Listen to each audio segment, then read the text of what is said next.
Let's talk about depression and the HPA axis. Now, what does HPA stand for? Hypothalamus, pituitary, and adrenals. Okay, so we have this feedback mechanism. A certain hormone is made by the hypothalamus, which is kind of like the true master gland, and it's sent down to the pituitary, which is like the middleman. It's like you have the owner of the football team, and then you have the coach, right? And then the coach then gives it to one of the players. And that communication is another hormone that then tells the adrenals what to do. And so the adrenals then make its hormones, and we're going to be talking about cortisol, which then creates its effect. And then there's a signal sent back to the pituitary and hypothalamus to turn off that communication. So we have a communication cycle where we're sending messages that's being received, and then there's a return communication to turn off that communication, because we don't want cortisol to keep going because that's going to burn out your body, which is exactly what happens when you keep stimulating cortisol with chronic stress. There's also something in your brain that cortisol affects, and that's called the hippocampus, which involves memory, learning. And what happens with high levels of cortisol over a longer period of time, you have a shrinkage of the hippocampus, and that's going to affect your memory. Okay? So what is the relationship between this HPA axis and depression? It's the overstimulation of the sympathetic nervous system and the flight or fight mechanism. The first thing that's going to happen with someone is they're going to get anxiety. And then as time goes on, starts to go into depression. On the flip side, you have the opposing system. It's called the parasympathetic nervous system.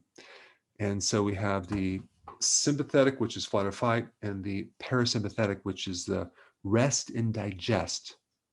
The parasympathetic, well, both systems are like a wave system in the body. The sympathetic nervous system raises the pulse rate, for example, and then the parasympathetic kicks in, let's say after you stop exercising, and it's a push down wave mechanism that brings things back to normal. When that system is dysregulated, you can also develop depression. Okay, so you can actually predict depression if you have a malfunctioning parasympathetic nervous system. So we have two things. We have a dysfunction with an overactive flight or fight mechanism, and then we have another problem where we lose the brake pads, the thing that's supposed to recover us. So you can develop depression from both mechanisms. Now, what can someone do if they have depression from chronic stress?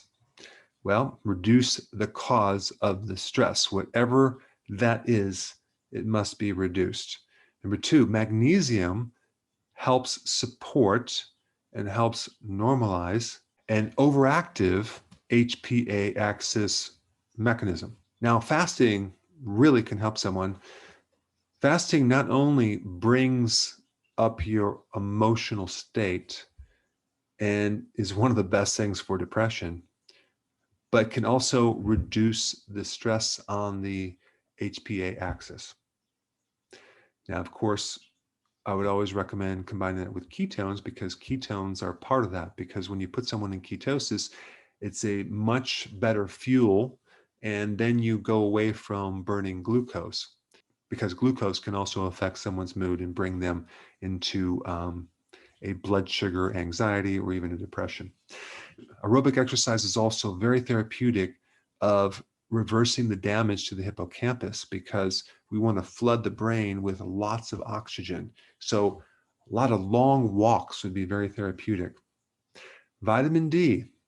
Vitamin D not only is great for someone who is depressed, but it can support the hypothalamus, pituitary, adrenals, and especially cortisol. Vitamin D is a steroid hormone, and so it can help support the adrenals. And anytime someone has an elevated cortisol, they're usually going to be depleted of vitamin D. Now, the herb rhodiola is another really good herb that can act as an adaptogen for these problems. Don't forget to focus on your sleep, because if you're not sleeping, it's going to be virtually impossible to reverse the damage in the system. And then vitamin B1 from nutritional yeast is also very, very important in supporting stress in general. Hey, before you go real quick, I have a course entitled How to Bulletproof Your Immune System. It's a free course. I want you to take it.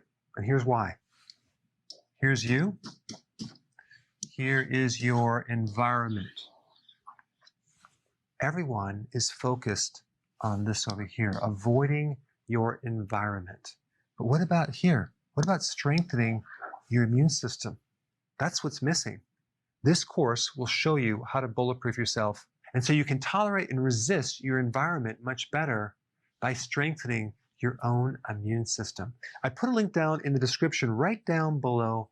Check it out and get signed up today.